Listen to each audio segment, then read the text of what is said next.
네, 금요기도에 나오시는 성도님 여러분 환영하고 축복합니다. 혹시 생활의 달인이라는 프로그램을 보신 적이 있으신가요? 네, 그곳에 보면 자신이 하는 일에 있어서 너무나 능숙하고 완벽에 가까울 정도로 일을 해내서 달인이라고 불리는 사람들이 나오는데요. 그 중에서 제가 어느 날 우연찮게 보다가 정말 충격을 받은 한 달인이 있었습니다. PPT를 한번 보여주시겠습니까? 보시면 어떤 작업을 하는 거냐면 샤프심을 개수를 세서 샤프심 통 안에 넣는 건데요. 그게 기계로 하는 게 아니라 저렇게 사람이 손으로 해서 15개를 손가락 감각으로 해서 그걸 부러뜨리지 않고 샤프심 통에 넣는다고 합니다. 그런데 이 달인이 하는 게 얼마나 빠른지요. 하루에 저 사람이 하는 게 12,800개 정도를 이 통 안에 담는다고 합니다. 그런데 일반 사람들이 그 샤프심을 만지면 만지기만 해도 그게 부러진다라고 하더라고요. 어떻게 저게 가능할까라는 생각이 들 정도로 정말 대단한 것 같습니다. 네, 내려주셔도 되고요. 수많은 시간 동안 수없이 많은 반복이 있었기 때문에 그 가운데 생겨난 자신만의 노하우와 자신만의 그런 스킬을 통해서 능숙하게 일을 처리할 수 있게 되는 거죠. 그러니까 어찌 보면 딱 보면 어떻게 해야 될지 안다라는 게 이 달인들이 쓰는 말 같습니다. 근데 혹시 주변에 이런 달인과 같은 사람을 아시는 분이 혹시 계신가요? 떠오르는 사람이 있으십니까? 없으십니까? 사실 우리는 누구보다 완벽하게 누구보다 능숙하게 일하는 달인을 모두가 다 한 사람 알고 있습니다. 그게 누굴까요? 그렇죠.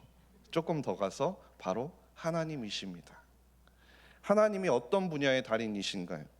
창조의 달인, 심판의 달인, 사랑의 달인, 날씨의 달인, 오늘이 다 끝나지 않을 정도로 많은 분야의 달인이십니다. 어찌 보면 당연한 거죠. 그중 오늘 우리가 자세히 한번 살펴보고자 하는 분야가 있는데 그것은 바로 인생입니다. 우리 하나님께서는 바로 인간의 달인이시자 인생의 달인이시라는 겁니다. 수없이 많은 사람들을 하나님께서 지으셨고 그들과 동행하시고 그들을 인도하시고 누구보다 어떤 사람들보다 인간에 대해 더 잘 아시는 분이 바로 하나님이시라는 겁니다. 그 하나님께서 보시기에 인생을 처음 살아가는 우리의 모습이 어떻게 보이겠습니까? 얼마나 어설프게 보일까요? 달인까지 가지 않더라도요, 경력자의 눈으로 보면 어떤 일에 대해서 그 일이 될지 안 될지 그리고 어떻게 하면 좋을지 그런 계산이 선다라고 말을 하잖아요. 그런데 초보자 입장에서는 어떤가요? 일단 문제가 생기게 되면 당황을 하기 시작합니다. 어떻게 어디서부터 일을 풀어가야 할지 모르게 된다는 거죠. 그러니 당연히 실수하는 것은 다반사고 분명 결과가 안 나올 방법임에도 불구하고 그렇게 일을 하는 게 부지기수인 것입니다.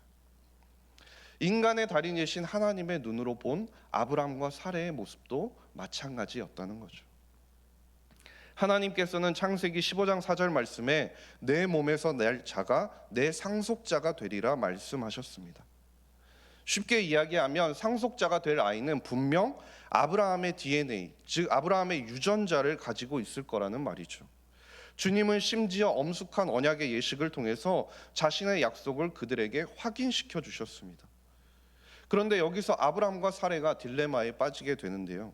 그것은 아브라함도 나이를 상당히 먹어가고 아내도 곧 폐경기가 올 나이가 되었다라는 사실이죠.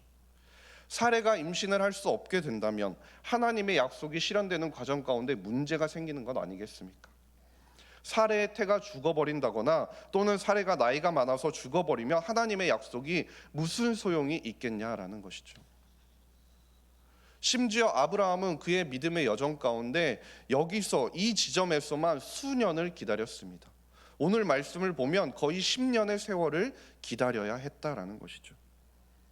하지만 여전히 아이는 생기지 않았죠. 이미 자신이 하나님께 약속을 받았다고 주위 사람들에게도 분명 알렸을 겁니다. 아브라함의 주위 사람들도 하나님의 약속의 상속자에 대해서 이미 알고 있었고, 그럼 그들이 만날 때마다 뭐라고 아브라함에게 질문을 하겠습니까? 매번 만날 때마다 소식은 좀 있어요? 라고 질문을 하지 않겠습니까? 여호와가 임신하지 못하게 하셨다라는 것 외에는 사레의 불임에 대한 이유도 전혀 나오지 않았다라는 겁니다.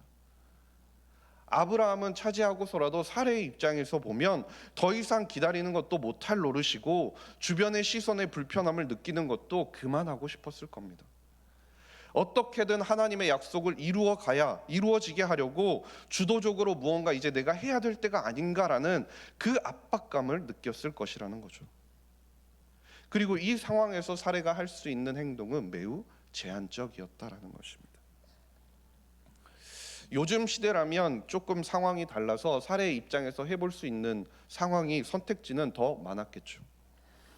의료계 통계에 의하면요, 기혼 부부의 약 15%, 즉 부부의 7쌍 중에 한 쌍은 불임을 경험하는 시대라고 합니다.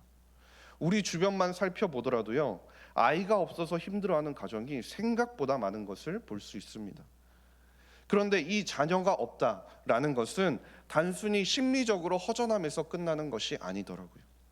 자녀에 대한 질문을 받기가 두려워서 모임에 참석을 피하는 것뿐만 아니라 사회생활이나 교회생활, 그리고 대인관계에까지 부정적인 역할을 미치게 되는 것이라는 겁니다. 불임 부부가 겪어야 하는 정신적인 고통이 얼마나 대단한지 사무엘상 1장에 기록되어 있는 한나를 봐도 알 수 있습니다. 한나는 신앙심이 매우 깊은 사람이었고, 남편의 극진한 사랑을 한 몸에 받았음에도 불구하고 불임의 고통 때문에 여호와 앞에 나와서 통곡하면서 기도해야만 했습니다. 야곱의 아내 라헬도 불임의 상태가 계속되자 야곱에게 자식을 낳지 못하게 될 경우 자신이 죽음을 선택하겠다고 부르짖기까지 하는 모습을 보였습니다. 잠언 30장 16절 말씀에서도 더욱 생생하게 이것을 표현하고 있는데요, 곧 수월과 아이 배지 못하는 태와 물로 채울 수 없는 땅과 족하다 하지 않은 불이니라 라고 말씀합니다. 불임 부부가 자녀를 갖고자 하는 욕구가 얼마나 억제하기 힘든 것인지, 아무리 악인들을 집어넣어도 한없이 들어가는 지옥처럼, 아무리 물을 부어도 그것이 만족하지 못하고 빨아들이는 땅처럼, 그리고 아무리 장작을 집어넣어도 만족할 줄 모르고 불타오르는 그 불처럼 집요하다고 말씀하고 있는 겁니다. 그만큼 불임 부부에 있어서 자녀에 대한 욕구는 간절하고 절실하다는 것이죠. 아브라함과 사레도 마찬가지 아니었겠습니까? 그들은 분명 하나님께 약속까지도 받은 상태였다라는 겁니다. 그런데 자그마치 10년의 세월을 기다려야 했다라는 거죠. 지금이라면야 이럴 때 부부가 선택할 수 있는 방법이 인공수정이나 시험관악이나 여러 가지 방법들을 시도해 볼 수도 있었을 겁니다. 그런데 사례도 아이를 낳아야 한다는 압박감이 너무 심한 나머지 이 궁지에서 벗어날 방법을 스스로 생각해내게 되는 것이죠. 애굽으로 도망했을 당시 왕에게 얻었던 애굽의 노비 중 하갈이라는 젊은 여인을 결국 아브라함에게 취하도록 한 것이었습니다. 그런데 여기서 가장 큰 문제가 발생하게 됩니다.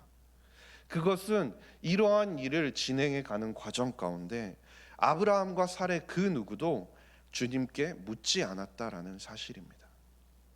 사레는 기도하지 않았습니다. 아브라함도 자신이 세운 제단 어디에서도 제물을 올리면서 하나님께 기도하지 않았다라는 거죠.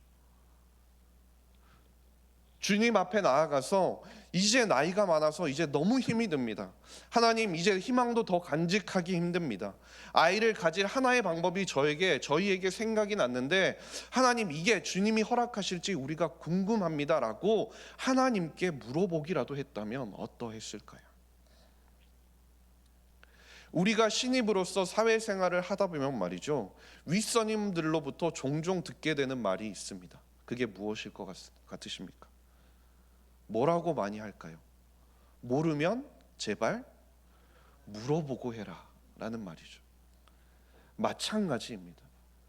누구보다 베테랑이신 하나님이 계신데 모든 것을 다 알고 계시고 누구보다 능숙하게 하시고 누구보다 어떻게 이 방향을, 이 문제를 해결해야 가야 하는지 너무나 잘 알고 계신 하나님께서 그들의 앞에 계신데도 불구하고 아브라함과 사레는 그분께 물어보지 않았다라는 것이죠. 그리고 문제는 그것으로 끝나지 않았습니다.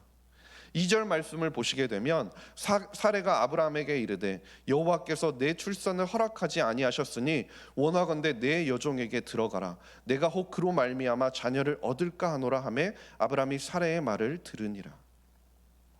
사레는 이제 나이가 많아서 자신이 아이를 낳기 힘들다고 생각했고 어차피 하나님께서도 내 몸에서 날 자, 즉 아브라함의 몸에서 날 자가 상속자라고 하셨기 때문에 자신이 그 어미가 될 것이라고 콕 집어서 말씀하지 않으셨으니까 어느 정도 더 이상 기다리는 것이 지혜롭지 못하다는 판단이 섰던 것 같습니다. 그리고 지금보다 더 늙어버리면 아이를 키우기 어렵다라는 생각도 가지고 있었겠죠. 아마 하나님도 그저 일이 벌어지기를 기다리는 것보다 하나님이 주신 약속을 실행하기를 바랬을지도 모른다라고 생각했을지도 모릅니다. 그리고 당시 문화에서 살펴보면요, 사레의 선택은 어느 정도 지지받을 만했던 선택이었습니다. 법적으로 자녀를 낳지 못하는 아내의 남편은 아내의 종을 후처로 삼을 수도 있었습니다.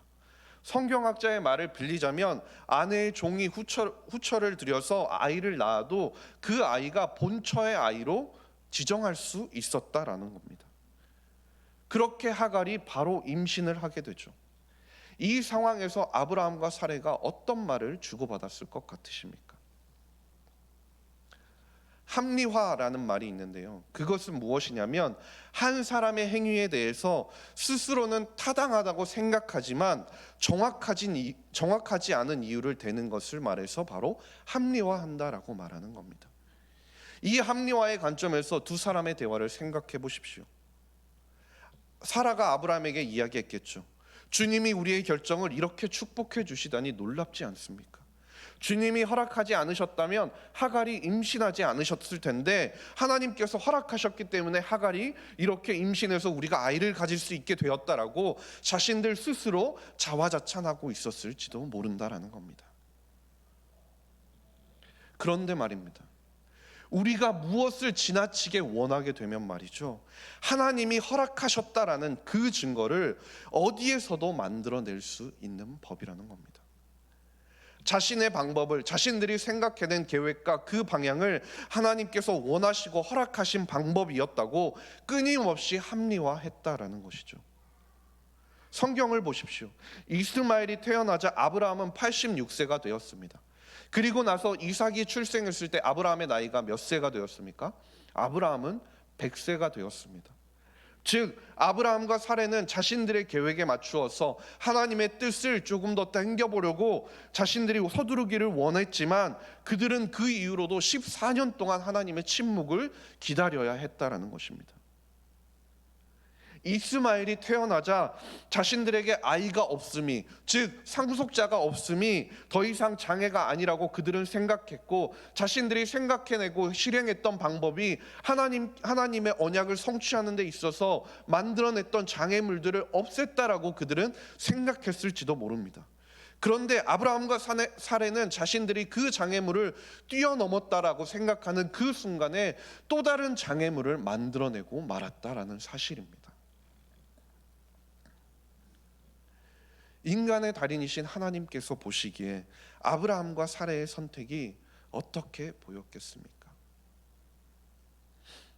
만약 우리의 입장이었다면, 우리가 그와 같은 입장이었다면 우리는 어떻게 행동했겠습니까?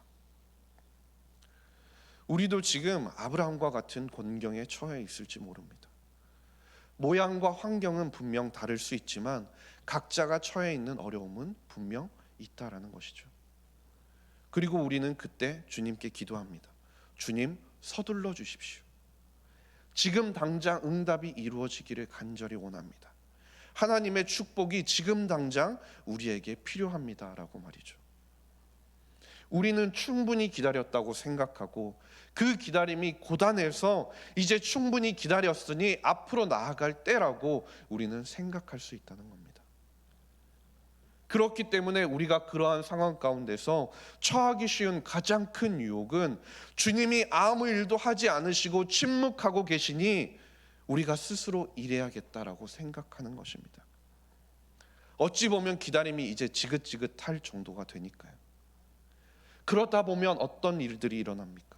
다시 생각해 보면 정말 말도 안 되는 결정이 분명한데도 불구하고 당시에는 그럴듯해 보이니까 그래서 선택하며 나아간 적이 우리의 삶 가운데 얼마나 많이 있습니까? 감정이 이성을 지배해서 그 기다림이 너무나 고단해서 그 당시에는 무조건 이것이라면 이 장애물을 해결할 수 있다라고 가능할 것 같다고 생각해서 망쳐버렸던 일이 얼마나 많이 있냐라는 말입니다. 즉 우리가 아무리 앞서가려고 해도 하나님의 계획을 앞당기게 할 수는 없다라는 사실입니다. 우리가 원하는 때에 원하는 것을 달라고 아무리 하나님께 강요하고 아무리 하나님께 간구한다고 해도 하나님께서 우리에게 말씀하시는 것이 무엇입니까? 너는 아직 준비가 되지 않았다라는 것입니다. 너는 배울 것이 아직 많이 남아있고 그러나 나를 신뢰하며 기다려야 한다라고 말씀하신다는 사실입니다. 자녀에 대해서도 성경에서 뭐라고 말씀하십니까?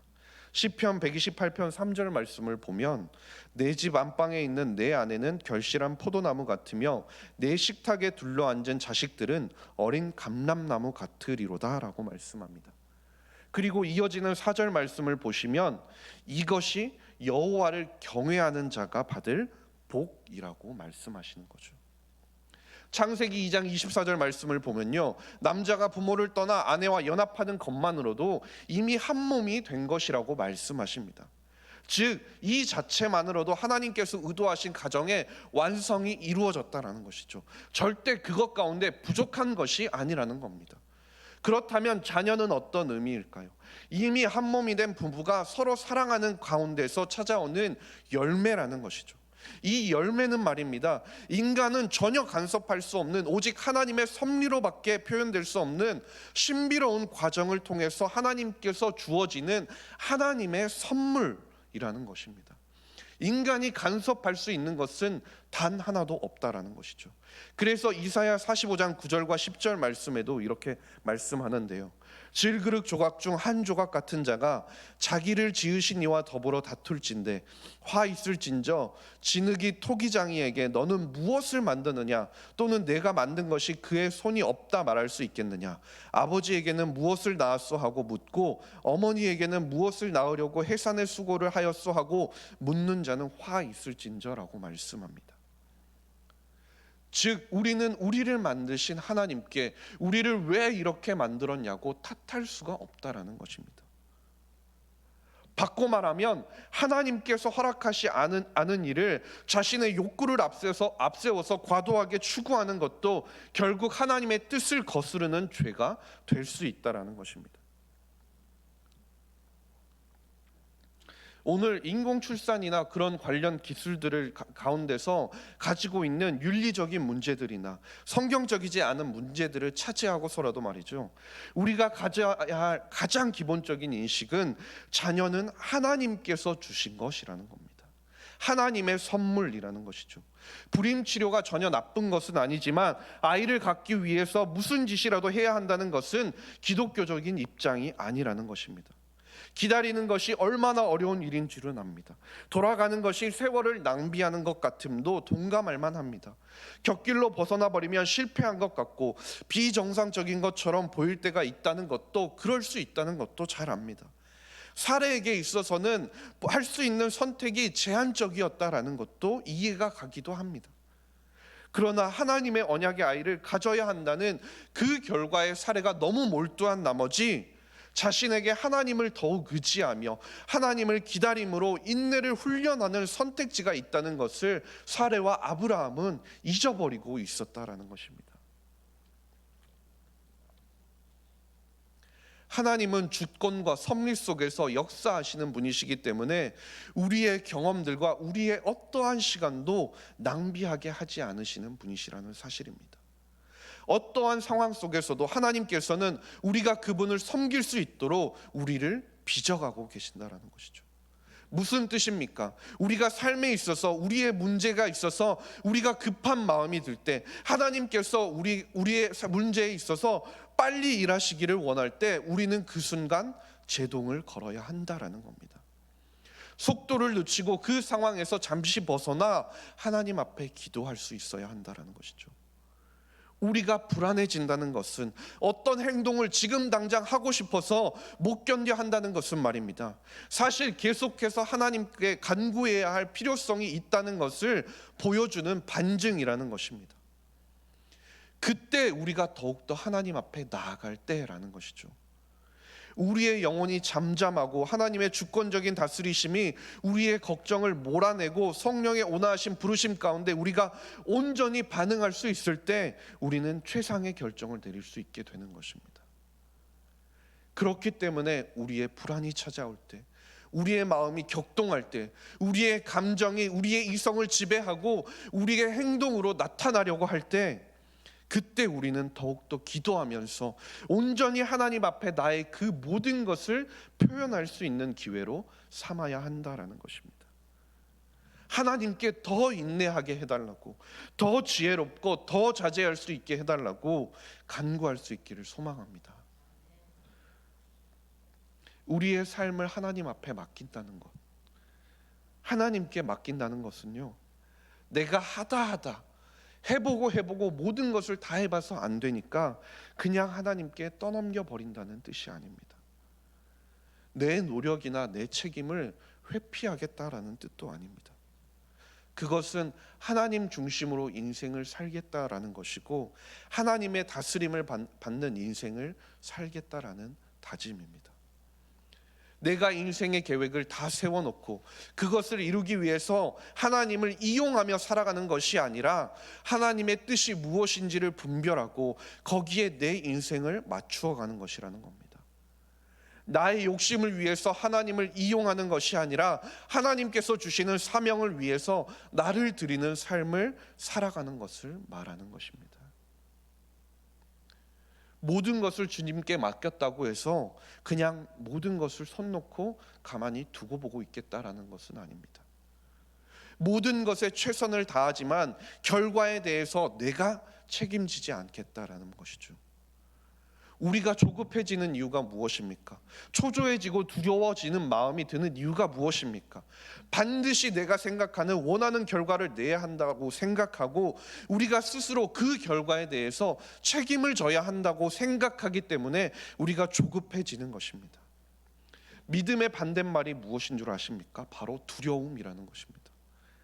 하나님께 맡긴다라는 것은, 하나님을 신뢰한다라는 것은 결국 두려워하지 않는다라는 것입니다. 누가복음 8장 50절에서도 야이로가 자신의 딸 때문에 예수님께 나왔을 때 예수님께서 뭐라고 말씀하셨습니까? 두려워 말고 믿기만 하라라고 말씀하셨습니다. 우리가 세상을 살다 보면 이 두려움이 생길 때가 너무나 많이 있습니다.